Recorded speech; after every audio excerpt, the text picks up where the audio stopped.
Good morning, good afternoon, and good evening. This is Michael Bociurkiw, the co-host of Global Impact, the podcast and podcast that connects the geopolitical dots so you don't have to. My co-host, Melissa Ricci. Hello, Melissa. Hi, Michael. How are you? I'm very good, thank you. So, tell me. I mean, you've been traveling yet again, and you went to Europe this time, right? I did. I flew all the way very far into Eastern Europe to Riga, the capital of Latvia, one of the three Baltic republics, very close to already the Russian border, across the Baltic Sea from Finland, and yeah, real hot geopolitical hotspot. What were you doing there? So I was a speaker, a panelist. It's a regional security conference. It's called the Riga Conference, happens every year. And this year, because of the pandemic, they did it as a kind of hybrid event. So pretty much half of the speakers like me were there in person and the other half online. But pretty high profile. It was opened by the UN Secretary General, Antonio Guterres. He did a greeting by video. And I talked about big tech, whether they need to be more regulated. And of course, the answer is yes, they do, because they're not going to fix problems on their own. I saw of your, the live conference, and you had a pretty go. I mean, you had a go at Facebook, which I was surprised because usually but you really went for it. I thought that was brave. And thank you. Addressed and I was like, it was Facebook's from LA. It was Facebook's kind of representative for Europe, and she was reading the Zuckerberg Facebook bullet points, and I thought, well, I'm going to read back to you the people's line, and the people's line is, we don't want our data, carelessly sold or given away.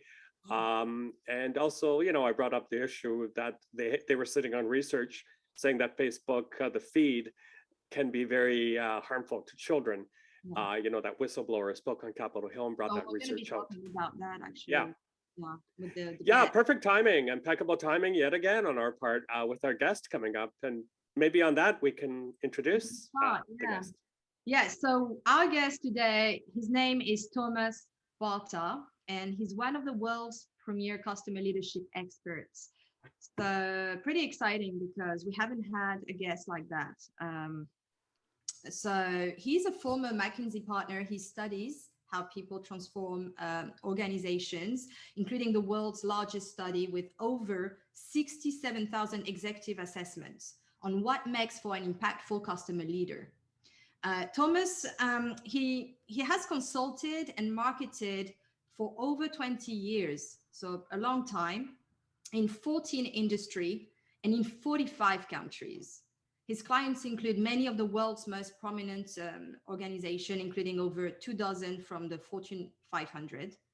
After a fast-track marketing career at Kimberly-Clark, best known for Kleenex, Thomas joined McKinsey to help CEOs deliver profitable growth in a bigger way.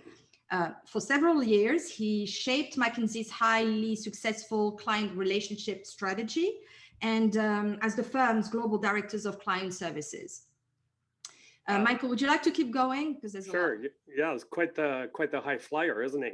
Yes. So Thomas, as Dean of McKinsey's highest rated program, he trained more than 1,000 firm leaders on making change happen without formal authority, and also has spoken to thousands of executives worldwide at events for firms as diverse as Adobe, Google, IBM, SAP, and the Financial Times about breaking silos and actualizing customer focus in today's global digital world. Finally, Thomas co-authored the #1 leadership book, The 12 Powers of a Marketing Leader, a definite must read. And here he is. All right, so welcome, Thomas Barta, to Global Impact. And we are very excited to have you on the show because we have very exciting marketing questions. How was your journey? So you started, how did you get into marketing? Well, but when I was 5, I was watching advertising and I said, that's my job. My parents said, you're crazy. You're not going to do marketing. Get a proper job. Yeah. And kids do what parents tell them not to. So I became a marketer. I led the McKinsey household, the Kleenex household business in Europe, a Kleenex brand, as you probably know it. And then I got sick and tired of it.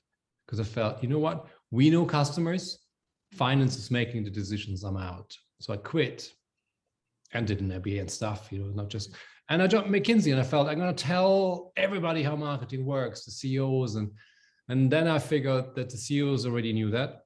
But it was very interesting. When you are a partner at McKinsey, you sit in a C-suite and you see everybody acting and you kind of see who gets their way. And I thought that's very interesting. Mm-hmm. And since I was the dean of McKinsey's leadership program as well as a hobby, I felt, what if we teach this to people who I believe need more influence? That was the journey. Wow. And it's interesting because you have such a, your personality is so vibrant, by the way. You know, like when we think about marketers, we feel like the personality doesn't always come across, you know, it's a lot of automatic mechanism of selling, you know, selling skills, marketing tools or whatever. But you are so vibrant and so your personality comes across. And did you take classes? Maybe, I don't know, did you train with somebody to project yourself, you know, in this marketing world? One thing I learned when I was a partner at McKinsey is that clients said, you do great work, but we have no idea who you are. And I said, what do you mean? And I figured that I didn't bring myself to work. And the difference between doing good work and having impact is sometimes that you need to be in there as a person. So I think probably I've learned more than I would have otherwise to just show what I really think and who I am. It's been a journey, but I think it's very powerful. If you do, I encourage everybody to do it. Yeah, so you see the real me. Right. Yeah. No, because it's fascinating to watch you on YouTube talking. It's I was just I watched about an hour of you this morning. You have such a charismatic, fun personality, and I encourage people to go and watch your videos on YouTube and check your website. By the way, we'll post the link, you know, thomasbarta.com, so people can get to know you better. But yeah, I'm fascinated. Anyway, Michael, would you like to take over and get into the nitty gritty? Sure. Although I had a question to kind of pivot into the pandemic, but Thomas Barta, how do you get people excited about a piece of Kleenex? How do you sell Kleenex to the world? That's what I want to know right off the bat. Well, here's the truth, right? People don't care. And I felt that my product, and I did kitchen towel, I was a brand manager, I felt like my product only exists to make every other product in the world look more interesting. Because for me, it was the world, and for most people, it's like, yeah, whatever. And you know what? That is, as a marketer, the passion you need. You need to love the product. I seriously loved my kitchen towel. I knew everything about how it was embossed and how we made it and the thickness and the packaging. I got annoyed if the packs didn't work out. But also realizing that people don't care. And how do you do that? You work with visual clues, you make nice designs, you make the pack really cool. And then you can get over the fact that people don't adore your embossing and your fabric.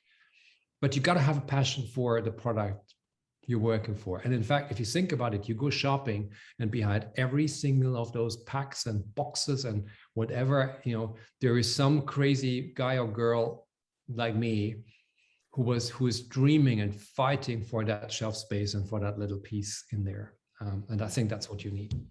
Wow, great answer. Fascinating.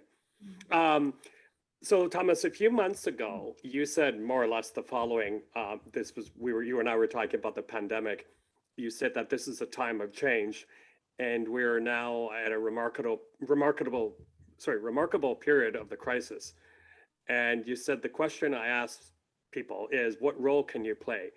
There will be a lot of demand for people with new ideas who can rebuild business. So if you have the strength after this initial shock of the pandemic to think that through, either by yourself or with your friends, a lot of opportunity awaits you in 2021.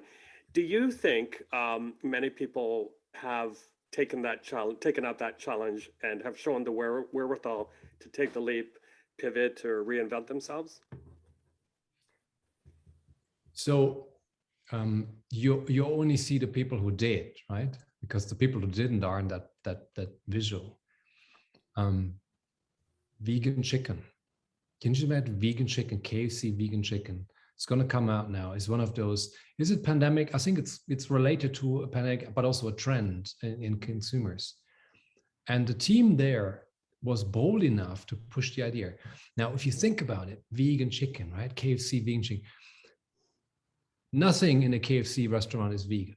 Seriously, nothing. The oil, the ovens, the chicken. KFC restaurants are the opposite of chicken. But it was the team inside that firm who basically took all the pushback and all, no, we're not going to do it and we don't care, to go through this and push and push and push and push. So now it's going to come out, it's going to be big, it's worked really well, and it could be one of those blockbusters. It took those teams. And we see it in many places. We saw, a great example is Emirates Airlines. Emirates Airlines is, in fact, they do something different. They said, we believe travel will come back. So we won't actually change that much. We'll have to get through that time. And, the team's power and passion and patience to hold on and to adjust to what they believe is the future. That is what fascinates me. I think there's a lot of opportunity in firms to do this, but it takes brave people. It's not in the business plan, perhaps. Yeah. So you mentioned Emirates, for example, as a company that acted very intelligently during the pandemic. Do you have any favorite examples in your head of companies that showed incredible tone deafness, perhaps during the pandemic, that kind of acted against every rule in the book type of thing? Anything comes to mind there? Let's stick with airlines, okay? Sure. And some people will now be annoyed, but think about it. How many airlines did screw customers during the pandemic? By, for example, not paying them tickets back. And in Europe, it's a big scandal. Lufthansa, British Airways, but also Air Canada. There was they just didn't, there was the rule, there's the law, I have to pay people that money back. And it just didn't. Now, do you really think someone who has bought a first-class ticket for $20,000 and the airline told him, you're not going to get your money back, that they'll forget this? No, that's going to stick forever. And some of those guys or girls have destroyed customer relationships forever. Now, people will fly back again, but the premium money, some airlines have basically sold their entire fleets because they said there will be no more air traffic. And now they're struggling to get back. And so there were a lot of these short-term decisions. So there's no demand, let's stop it all. And then we worry about it later. So airline world is a really good one. Some were smart enough to plan for the swing back and others did not. And others just hope that, it's going to go over.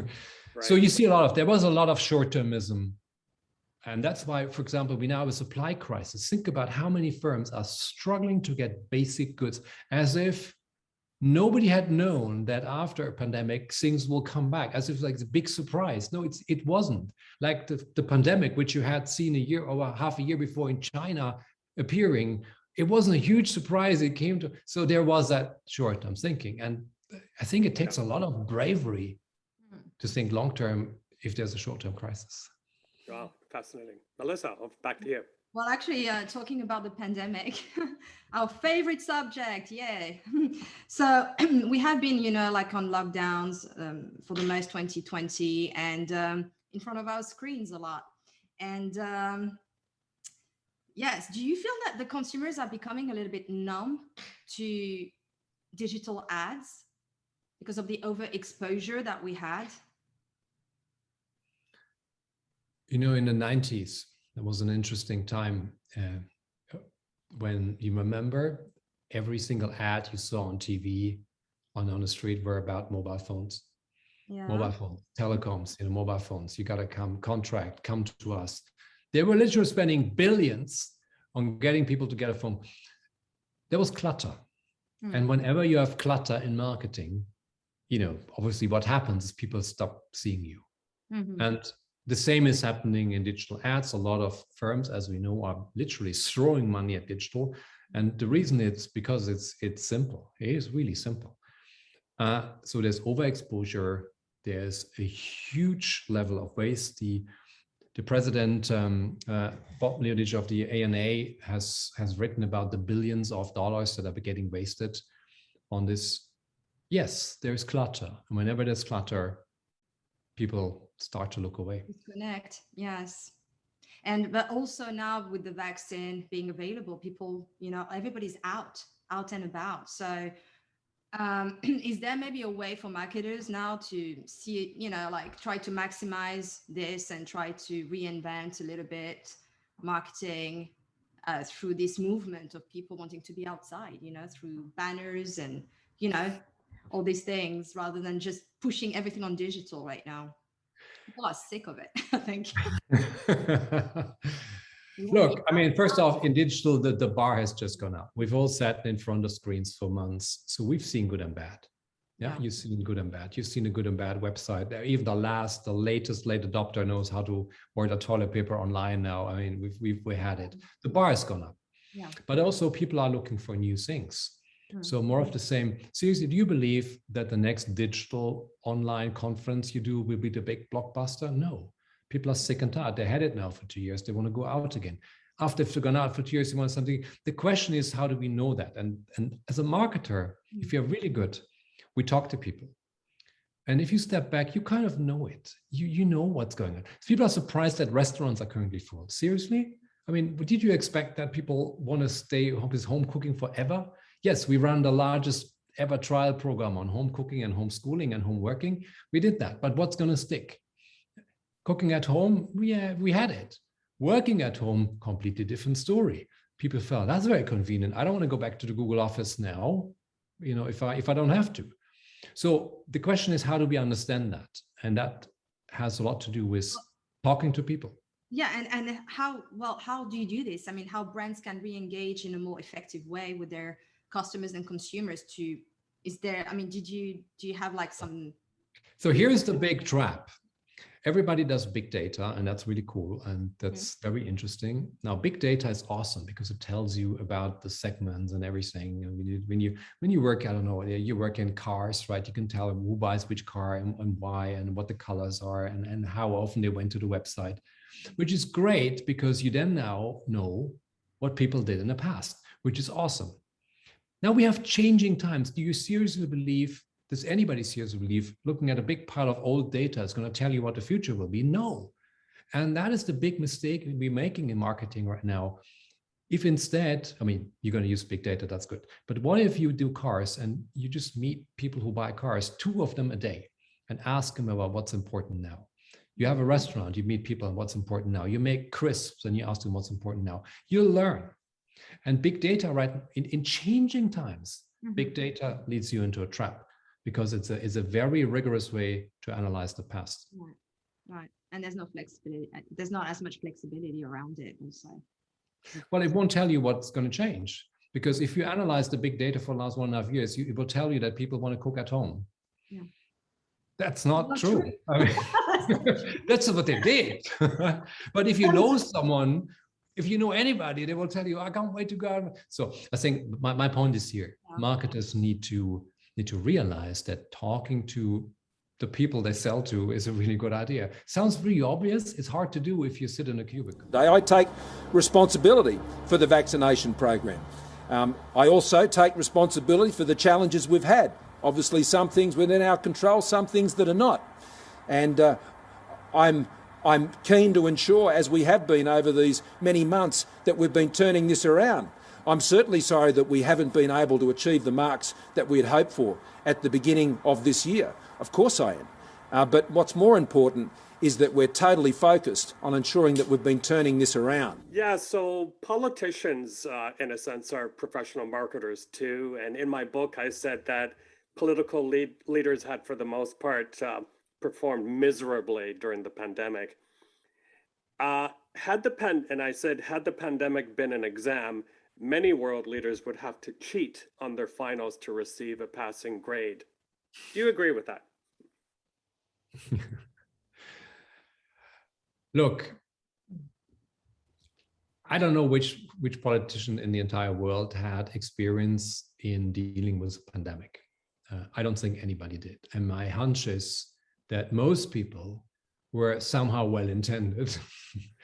And then you had different levels of intelligence. And what was fascinating in this, And I do talk about the pandemic, not about politicians in general. But for example, you had like Portugal did this fantastic job at being the best, 2 months later, same strategy. They were like on the bottom of the list, and now Germany was the best, and then the US.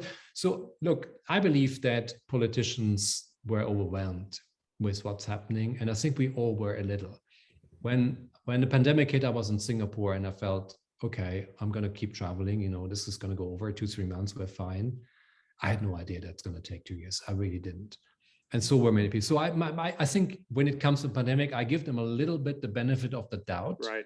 The only thing I'd say, though, I think people could start to tell who's making it up and who is trying to tell the truth. And that, to me, has been very revealing, because in a pandemic, you can't lie your way through it. There was a point when people will figure this out. And that has made a difference, I think, for many of the politician brands. Yeah. I'm so amazed, that you came to pick me up. Thank you so much. Well, no, I mean, that's not particularly extraordinary at all. I still do the odd airport run. I just hope I'm not cutting into executive time. I'm a woman, I multitask, so do not worry. Matters of state will keep ticking over. If you need... In terms of leadership, I think most of the standouts were female. The leaders of Taiwan, of New Zealand, the Premier of New South Wales and Australia really did fantastic public messaging and kept people on track. So could the corporate world and the world in general benefit from more female leaders at the top? First off, the answer has to be yes, simply because we don't have enough. I mean, that's so full stop. Right? How could it be that men, white men, if I'm honest, I mean, the two of us are, so I mean, we're talking about us here, why would we be better than anybody else in running a firm? I mean, that is crazy, yeah, by nature. So yes, I think, and the research I've done, and very similar research is out there by many people, is that we could prove that diversity of thinking, gender, sex, and it does improve the thinking of a firm. There are terrible female leaders too. I mean, it's not black and white, but as long as we don't have enough, we can't really judge. So yes, I think it's an important calling to get more diversity into. It's very obvious. I mean, I'm not saying anything that anybody's ever heard. I think what I've learned though, and that's where I changed my position. I was very strong when I did the research under the opinion, we need no quotas, we need no nothing, because the best people will make it. So why don't we just be more honest in assessing people? The only thing I forgot is that people need role models. Yeah. And that is true. And if you don't have them, you got to help. And that's why quotas make sense. That's why the push makes sense that we're seeing now for broad diversity in firms. So you asked me a very short question. Should we have more female leaders? The very short answer is absolutely yes. And there's a German actor, her name is Heidi Kabel. She's died, and she was a famous actor. And she said, the moment when mediocre women get the top job, that's when we have real diversity. Interesting. And is it fair to say Angela Merkel was kind of mediocre at the beginning? I don't think she was that well known when she became chancellor. You had a front row seat. You're in Germany. I think she's going to be really missed on the world stage. We'll find out, right? I think the good news is, there's always new people coming. And it's true, right? Some people have done remarkable things. Some people have done things that changed the world. I mean, Angela Merkel stood for stability, really. That was her mark. That's probably not what the country needs now, which means we do need a new generation of leaders. So it's contextual. It's like in a firm. Sometimes you need an aggressive leader. Sometimes you need someone who collaborates. It depends on your context. And I think the world needs stability, but also people who drive change. Great. Okay. And maybe we talk a little bit about automation. Melissa. Oh, yeah, that's an interesting trend. Automation, has been exploding. And so, the budget has been cut, obviously, and a lot of the marketers had to make do, with less, and adopted the accelerated adoption of automation. Do you think that there is this trend is here to stay once budget returns to normal?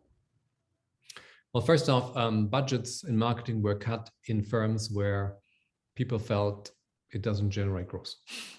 So we had marketers that had no budget cuts. In fact, they had increases in budget. And then some others that really couldn't make the case for why it's good, it got cut. Automation is an important story. And look, of course, it's going to be here to stay. Of course, it's going to be important. Look, we have automation at home, right? When we were setting up this call, I was trying to switch off the light, and now we have this three-dimensional button thing, and that's going to be like this. And automation is good because it helps. I mean, think about automation. We talk a lot about email marketing and things like this, right? Where you see something or it changes an ad, and that's great because it's real time. It helps you to do real time things faster than we could possibly do. If I want to run an advertising for a big group of people, now the systems can look at how people like the ad or not, how much they're looking, and they see another one and they see that's better, and we can in real time change it. When I did ads before, we did a movie, and then we put it, and then we had 4 weeks before we went to the area, we had to give it to the station, right? And then the station was like trying to build it, and then we found a mistake and we couldn't change it anymore because it's too late. That was crap. So I think automation, if it's well done, is helping us to reach people in a much more meaningful way. Yeah, it's going to of course, it's going to be here to stay. Don't you think that there might be some potential disadvantages to automation in the long run? Look, anything if you have an automated marketing machine, by nature it will have lots of mistakes because only humans, I believe, can understand what humans want going forward. Right. Machines can understand your past really well, but marketing is always about creating the future. You know, the PlayStation 5 is just out. I mean, it's almost sold out everywhere. It has saved Sony, I got how many times? And at the time, had they done research on gaming, it would have come out with big data that it's a crap idea because nobody wants it. And there was a young guy, Ken Kutaragi, who's a leader engineer, and he made the case for 10 years, made the case in Sony, we need this. Then they launch it. Now it's the biggest thing they have. Automation wouldn't have helped you. Big data wouldn't have helped you. It needs people who dare to create that future. Right. Let's go across the Pacific to China. A lot of talk at various conferences, online and offline, about China and Western brands doing business there. You know, I think a lot of them are still mesmerized by the size of the market and the potential. However, nowadays, with a more aggressive Communist Party leadership, they basically told Western companies, you abide by our rules. No criticism of China, no social activism. And it was interesting, you probably saw Microsoft recently basically pulled LinkedIn out of China because they were being pressured to shut down the profiles of journalists and other critics of the regime. Do you think other brands may follow that example, say enough is enough? The rest of the world is a big enough market for us and we'll do business there? So first off, if you have watched China and observed China for the last 10, 20, 30 years, I think everybody who did knew that there's a big dream in China to build back the power, the relevance on the global stage that China once had. And if you think about it, that's actually generally an adorable idea, right? I mean, why would you not, as a country that's behind, have an ambition to actually be leading again, which you were? So I think there is that whole philosophy. And when you enter a country, you need to understand that that's a philosophy of the market you're in. So if someone, and I guess a good example, VW car maker, German car maker, has a massive Chinese business. And now imagine, is it a big surprise that at one point Chinese brands want to kind of like do the same and take it perhaps over? No, it's not. And if people think it was, then they've been severely naive. Right. That's one thing, right? So I think there is a rule by it as a country, as an inspiring mission. There's a different story here, and you say that because we disagree with some of the values that some people in China have, and it's a compliment. I mean, if you ask someone in China who talks very differently about this, they say, "What do you mean? You know, we have a great social system. You know, we have social scoring, which is great because all the idiots are now getting finally caught." There's different perspectives, but I believe here's what I believe. I believe the question I have is, are you relevant for people in China? And how relevant is a social network is LinkedIn? And if you believe with the limitations that will put on you, you will lose relevance for the real people. Yeah, then you should pull out. When you're being asked to play by the rules, the question is, how much does it change your relevance? And I don't want to defend anything that China is doing, not at all. We can be very critical of that. Mm-hmm. So I think it's a bit black and white to say they're not doing exactly like we want, so we should do business or not. And stepping back ultimately, and I think that's is an agenda that you talk about. The question is, what's the net positive that we're leaving? And are we creating net positive in China, as in like, are we making the world better by tweaking things? Or is there a border where we say, if that is happening, we're out? And every firm has to define this for themselves. And LinkedIn obviously has made a definition. If that means they'll exclude members, we're not adding the value, we're no longer relevant, it's the right thing to pull out. Yeah. Okay, great. And Thomas, the last time you and I spoke, we talked a lot about sustainability, and I know it's also a passion of yours. So many companies, as you know, are being encouraged to be more social and environmentally responsible. For example, reducing their environmental footprint. Totally. But sometimes, as you and I spoke, this takes a lot of guts on the part of the leadership or CEO. And for example, the Airbus CEO is an interesting standout. In a few years from now, we're going to have almost a zero carbon neutral footprint from our airplanes. Do you see many CEOs having or displaying that bravery? So first off, the fascinating challenge here is that there is a disconnect between what CEOs are being evaluated by and what is probably right for the planet. So, and I just read Paul Polman's Net Positives, that's why I come back to this. And he talked about how difficult that is, right? It's a really high bar. I mean, seriously, you build airplanes and you want to be, and carbon neutral is just one way of looking at sustainability. You also pay is raw materials you're using and how you're paying people. This is difficult. And I believe it will not come from some automatic, because there's a little bit of pressure. I think we need more CEOs to believe in this idea, because it's not automatically easy. It's going to cost money. It's going to be against some of the growth targets. And I think the good news is, I think there are more and more CEOs getting it. Mm-hmm. It is just way too slow, and it's just not enough, because there are too many discussions that still may be happening with some of your big investors that are just saying, hey, how about December? How about December, right? The numbers aren't coming, right? So it takes a lot. Paul Polman basically did away with quarterly reports. I mean, can you imagine the pressure he got for that? And he just did it, So we need more of that. In a way, we need people who do it anyway. Yeah, interesting. And how about those people climbing onto those airplanes or at the checkout counter? Consumers too have a big role to play in terms of sustainability. Do you feel that once they reach the checkout counter, they might prioritize price or convenience over protecting the planet? Or will regulation be needed to force people to do things like, use recyclable shopping bags and stuff like that? There was a great article recently by one of the large consulting firms. I'm not going to name it, but it's called Purpose is Everything, how purpose-driven brands are shaping the future.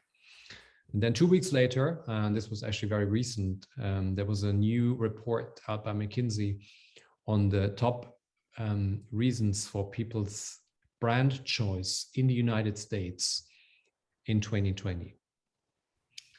And there was a big first column, and that had all the long lines, and it said value. There was a second column, and had several lines going very long, and said availability and convenience. And then there was a third one. It was pretty low down. You had very short bars, and then it said purpose. Now, what McKinsey had done, and I found out, I think, well-intended cheating. They had included quality into purpose. So they had that long bar. If you took that one out and you really had the planet, you had two very, very short bars.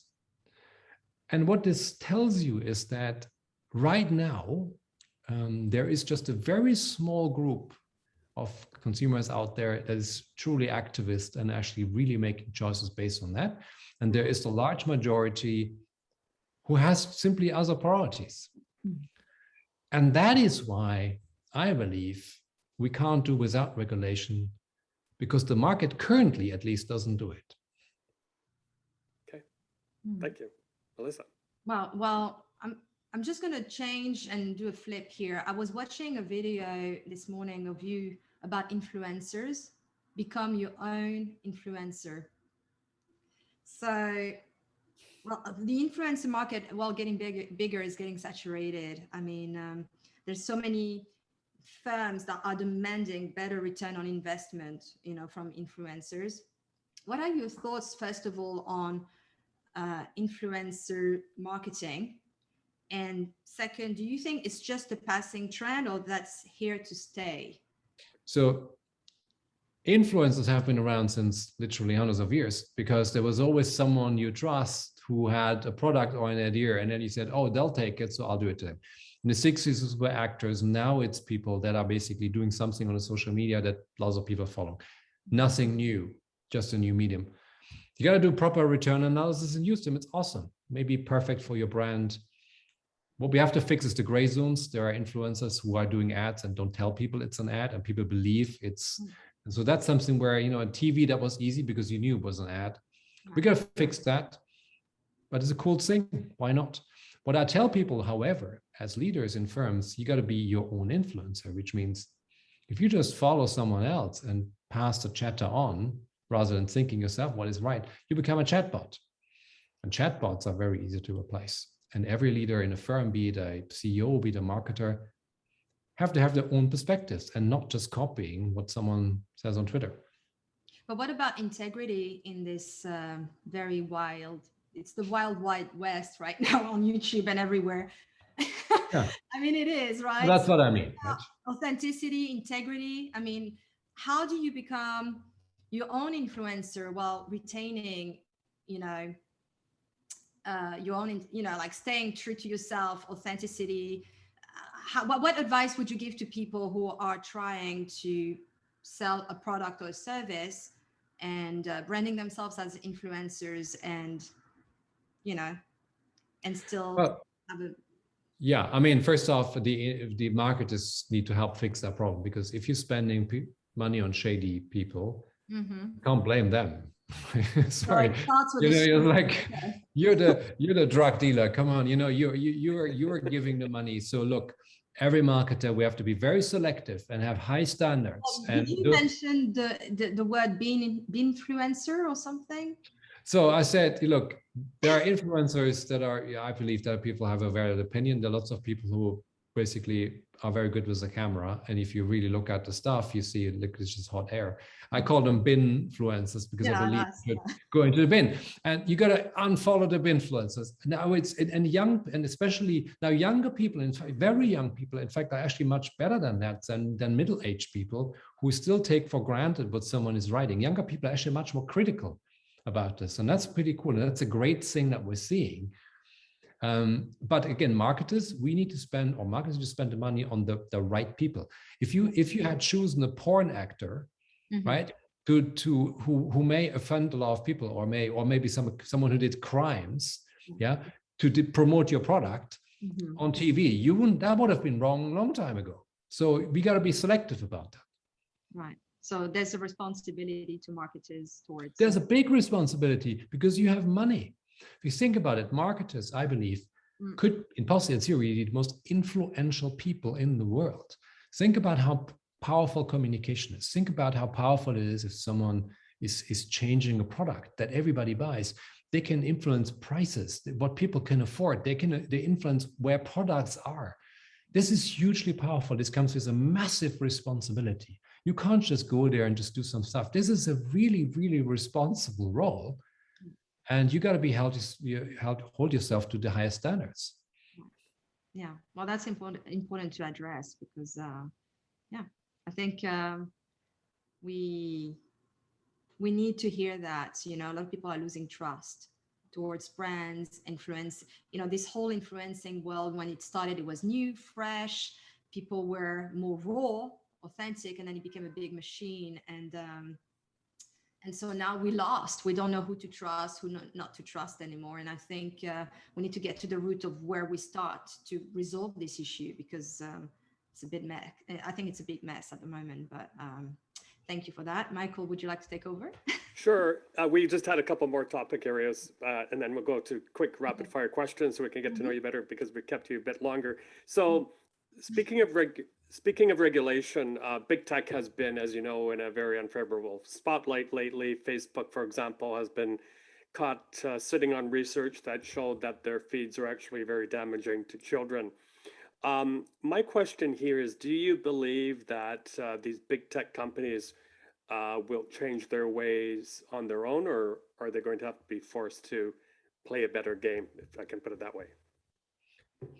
So I think first off, why is Facebook and why is Google and why are they facing troubles? It's because they are the victims of their own success. Like many brands, they've grown like crazy fast. They took the money and they became bigger, and all of a sudden their bad things happen. I mean, seriously, if I worked in consumer goods firms and we had sometimes reports on, okay, this thing we're producing here actually has some damaging effect on this, or maybe there's some, there was always this. And of course, the first thing you do as a firm is not publish that. In fact, what you're trying to do is like, oh my God, so I think that's just, those are all natural processes. But because of their power, and people start to realize, of course, there will be more regulation. You see it in the US, you see it in the European Union, there's massive regulation coming on. And it's like whenever you have a monopoly, this is happening. This happened to telecoms firms. You know, you remember what happened in the US, it looks very different than 30 years ago. You had the landscape, the regulators came in and said, look, we can't have monopolies. So what I have to say, the tech firms now has reached a maturity stage where regulators will very closely look. And I think it's useful. And that's a great balancing act. And that unprecedented global outage of Facebook, Instagram, and WhatsApp a couple of weeks ago, do you think that was served as a kind of wake-up call to people that Facebook is kind of a monopoly, it has control over all these different channels, and perhaps do you expect the consumer to walk with their feet and show that, no, we're going to use other platforms because we don't want to be so reliant on one? Look, what else does Facebook need to do so that customers are doing something? Look, I mean, young people are voting with the videos on TikTok anyway, and they're going to Instagram, which is still Facebook. WhatsApp, big scandal on, the whole data privacy. How many people really switched networks and went to Signal? Although, everybody from Elon Musk to God knows who recommended it. It's slow, it's sticky. People are forgiving. I was surprised how difficult it was for some people to. Can I jump in this? Because you said people are forgiving, or are they being cornered to forgive? Because do you remember when there was this new app that was competing with Facebook? What was the app called? I think it was, I can't remember, but like it started and people were starting to shift, but then, like people could not leave Facebook because the app didn't have the money to basically compete with Facebook. Problem is Facebook is buying everything, making itself a big machine, and they're untouchable at the moment. I mean, it's very difficult to compete with them, and there's not enough competition in the market. There's not choice. The consumers don't have a better alternative at this point. Well, you have the network effect, right? Which means your friends are on this, you can't change. I mean, Signal, there's a big story, right? Signal is a fantastic alternative to WhatsApp. Why aren't people changing? In fact, it's a really slick interface. It's beautiful and it's safer. But then people, I mean, I know a lot of people just can't be bothered because why on earth, it's just chat. So there's convenience. And I think when you think about every success in marketing in the last literally hundreds of years, it's convenience has always won. The SMS took over in telecoms because it was very convenient to do this fast, but call someone. When people go shopping, they, or fast food, it's because already made, people like that. I mean, you can have a sustainability talk, but then people still want to have their coffee in a mug to take away because it's just so much more convenient. And convenience keeps people from taking big steps. They also have this activist group who really does, but then most people swing back. So, I mean, mainly talk about WhatsApp now and Facebook. Yeah, if everybody's on there of your family or your friends, then you can move to another network, but there will be nobody else. Right. The network effect, the winner takes it all. And that's why the regulation matters, because people will find it hard to shift. Do you think that because MySpace died, right? And Facebook, well, do you think that could be a possibility that Facebook could be a story of the future and the past, I mean, and just go through what MySpace went through? Eventually people are just going to lose trust and leave or get bored. Ask the 12-year-old. They have a good answer to this. See how much Facebook they're doing and what else they're doing. So there is risk. And I think the answer could be TikTok. Right. Okay. All right, let's I really have to leave in 2 minutes. Okay, let's go quickly to rapid fire. Kick it off, Melissa. Okay, so favorite TV commercial or ad campaign? Don't leave home without it. Amex. Yes, right. Okay, Thomas, here's another, and be careful, you're in Germany. Frankfurt Airport or Munich Airport in Bavaria? It has to be Munich Airport. Munich. I agree. No matter what Frankfurt advertises. Here's another, fish and chips or sauerkraut and sausage. Fish and sauerkraut. Okay. Melissa. First. What about favorite marketing logo ever? Ooh.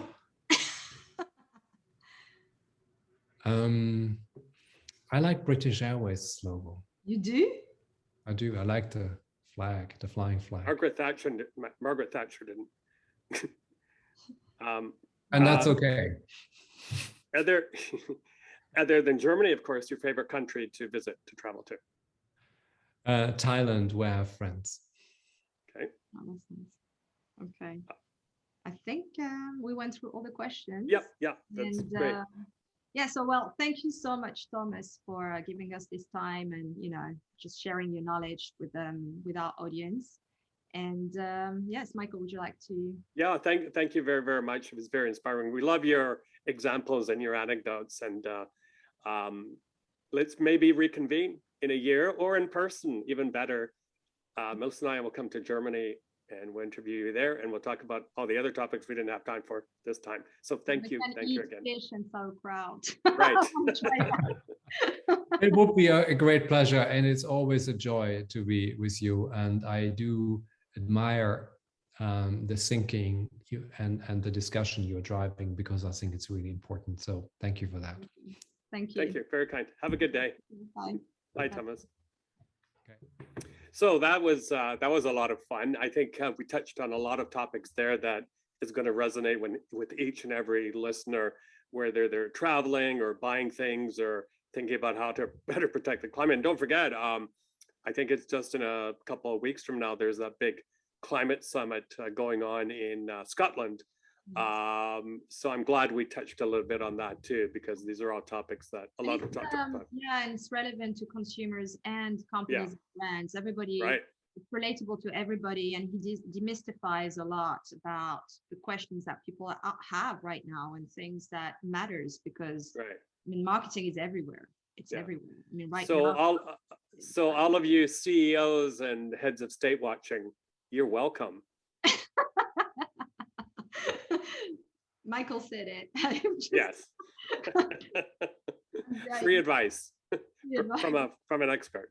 Yes. Now it was very lively too. I mean, it's fascinating because you never know how this conversation can go, and he really simplified everything and made marketing approachable. And fun. It was really fun. So it was I really enjoyed that one. Yes. Yeah. So speaking of marketing, Melissa, you got a little job to do right now. How do people better support global impact? Right. So, and first of all, I mean, you just have to subscribe, keep on liking, and, sharing with your friends so we can keep on doing what we're doing, which is connecting the dots. So you don't have to. Like we got it right. Get it right one of these days. We have to rehearse that one. Come on.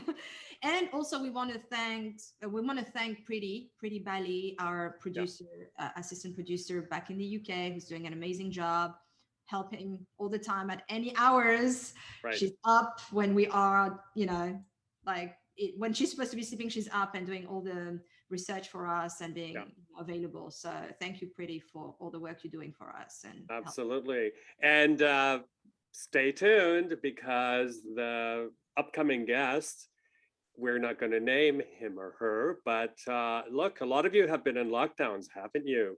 And probably a lot of you in lockdowns with another person. Maybe there is conflict.